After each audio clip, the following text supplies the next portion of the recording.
tema y otros, vamos ya a ponernos en comunicación con un especialista. Es Santiago Abdala, de Portfolio Personal Inversiones. ¿Cómo estás, Santiago? Juan Pablo Marino te saluda. ¿Qué tal, Juan Pablo? ¿Cómo estás? Muy bien, muy bien. Gracias por atendernos, Santiago. Y un poco yo creo que podemos arrancar por ese tema, más allá que la coyuntura argentina obviamente que nos trae en foco, pero el día lunes el tema del día fue el riesgo de default de este gigante inmobiliario chino, Evergrande, que causó pánico en los mercados, ¿no?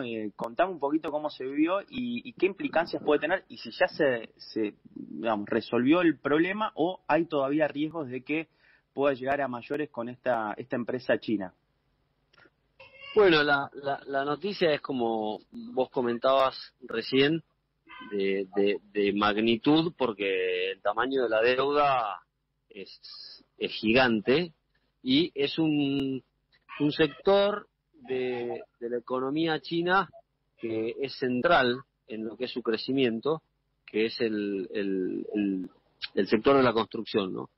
En ese sentido, te diría que a hoy las novedades es que la empresa va a ir por una reestructuración ordenada y un desapalancamiento relativamente ordenado, seguramente con intervención del gobierno chino en este proceso.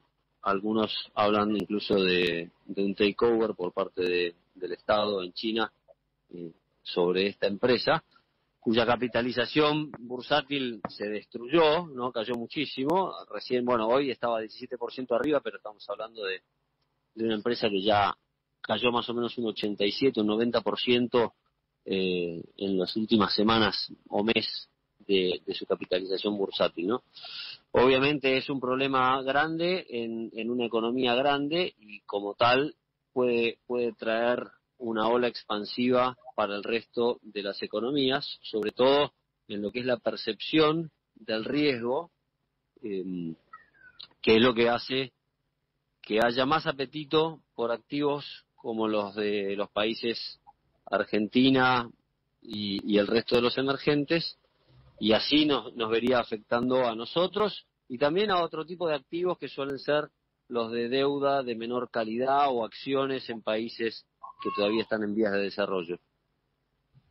Santiago, de todas formas, ¿vos descartás que haya algo similar a lo que sucedió en 2008 respecto a la caída de Lehman Brothers y a la crisis de la subprime, que generó un efecto dominó y una crisis, hasta ese momento sin precedentes en la economía global? Me parece que la situación no estamos ante un efecto de Lehman Brothers, y creo que es más contenido. El tema viene más por un tema de deuda y desarrollos de la construcción en China, y no creo que, habrá que ver cómo se resuelve, ¿no? Si no se da una reestructuración o un desapalancamiento ordenado, bueno, claramente puede llegar a generar un efecto dominó que termine más en un lío mucho más grande. No creo que de la magnitud de lo que fue Lehman en su momento en 2008. Nosotros no vemos ese riesgo. Creo también que el hecho de que sea una industria tan importante en la economía china da los indicios de que el gobierno va a intervenir de alguna manera en ese proceso de reestructuración. Estamos hablando con Santiago Abdala, es director de Portfolio Personal Inversiones. Santiago, te llevo ahora a la coyuntura local y un poco viendo el efecto que tuvo todo lo que pasó, en primera instancia el resultado, la dura derrota del gobierno en las PASO y lo que sucedió luego de ese hito para el peronismo, que tuvo que ver con todas las discusiones internas, las peleas, las diferencias expuestas públicamente. ¿Cómo reaccionó el mercado ante toda esa coyuntura local? Inicialmente habíamos visto subas el día lunes, después empezó la volatilidad a crecer fuerte, pero estuve viendo en los últimos días que me parece que entre los activos más perjudicados por toda esta coyuntura han sido los bonos en dólares. Van cayendo más o menos en torno a un 7% desde que empezó la crisis interna en el gobierno después de las PASO, ¿no? Con lo cual El mercado claramente está preocupado, o como cualquier inversor está preocupado por las medidas que se pueden llegar a tomar en la búsqueda de dar vuelta a una elección, sobre todo en lo que puede implicar desequilibrio fiscal, expansión monetaria y las consecuencias que eso puede tener en un proceso inflacionario acelerado. Entonces, me parece que viene un poco por ahí. Claramente, también la perspectiva de que en las elecciones legislativas vayamos a tener un escenario más equilibrado en el Parlamento hacia adelante, que debería contener este tipo de medidas más radicalizadas, arroja un cierto optimismo sobre lo que es el panorama de Argentina para los próximos años. Pero bueno, hay que pasar esta tormenta de medidas, si se quiere, más radicales con fines electorales y ver cuál es el costo que eso trae para la economía el día después. Santiago, ¿qué tal? Te saluda Roberto Velato acá del equipo de Mirador. Justamente ¿Qué tal, Roberto? Si podías ampliar esto de cómo podría llegar a reaccionar el mercado a las medidas que algunas ya se empiezan a conocer, otras empiezan a circular rumores, empiezan a publicarse en la prensa y demás, pero que van todas en la misma dirección, y de fondo está el tema de la emisión monetaria y demás. ¿Qué crees que puede llegar a pasar? Porque son una batería de medidas que indefectiblemente, algunas más, algunas menos, pero que van a anunciarse, a lanzar el gobierno. A ver, no son buenas noticias para nadie en el mercado, eso está claro.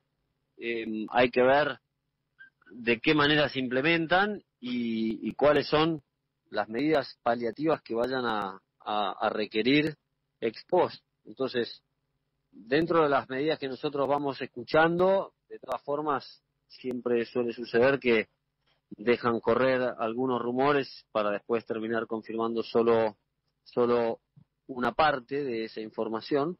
Y obviamente todo lo que apunta a más emisión monetaria, por ejemplo, un ejemplo muy claro es lo que pasó con la noticia de la aplicación de los DEX, ¿no? De los derechos especiales de giro del Fondo Monetario, o los dólares que giró el Fondo Monetario, y la confirmación de que iban a incorporarlos al presupuesto 2021 para después repagar y al mismo tiempo mejorar el balance del Banco Central y así poder emitir más dentro de lo que es la carta del Banco Central. Entonces, ese tipo de medidas ya de por sí, te diría que hoy es suficiente como para explicar el derrumbe de los bonos después de este fin de semana. Entonces, si van a venir otras medidas y en esta línea hay que ver la magnitud que tengan, el alcance que pueda tener y cuál es el impacto fiscal que pueda tener una medida así antes de poder decirte va a ser hasta acá o hasta allá. Hoy por hoy me parece que lo que hemos visto, que es esto de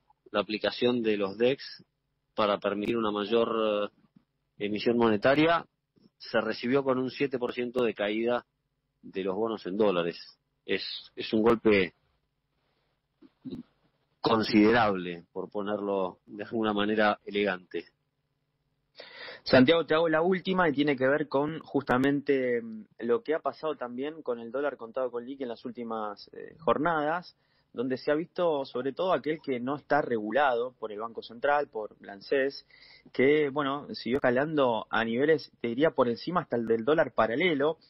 Ustedes están siguiendo ese precio porque en definitiva es el precio no regulado por ahora.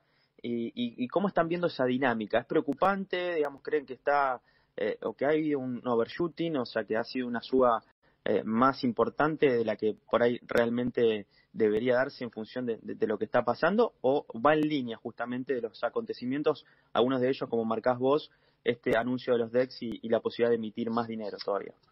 A ver, creo que va en línea porque todavía no se ve toda la emisión y cómo va a ser el final de esta película, con lo cual es lógico que ante una expectativa de mayor emisión monetaria haya una suba del tipo de cambio implícito en los instrumentos financieros. Entonces, por ese lado te diría, vamos a ver si fue overshooting de acá a 2-3 semanas. Me parece que sí, corrió mucho, no me imagino que vaya a correr mucho más,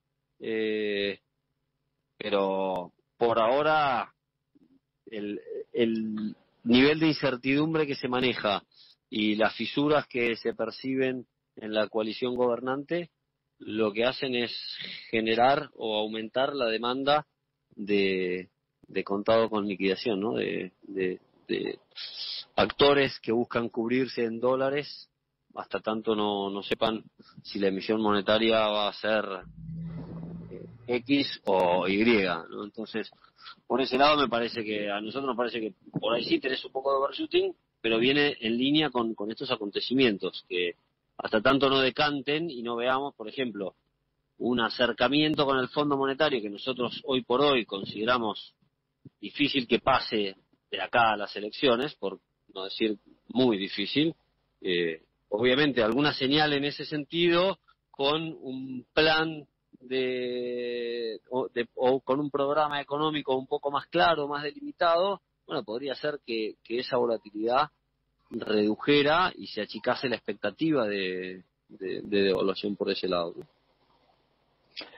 Muy bien, Santiago, te agradecemos como siempre y la seguimos viendo y teniendo en cuenta a ver cómo sigue esta dinámica y si hay alguna novedad con respecto al Fondo Monetario Internacional, que me parece que por ahí podría ser una pista para encontrar quizás cierta estabilidad en el mercado, ¿no? Sí, estamos a la espera de lo mismo. Gracias. Gracias a ustedes por llamar. Un abrazo grande. Hablamos con Santiago Abdala, es director de Portfolio Personal Inversiones. Hacemos pausa musical y volvemos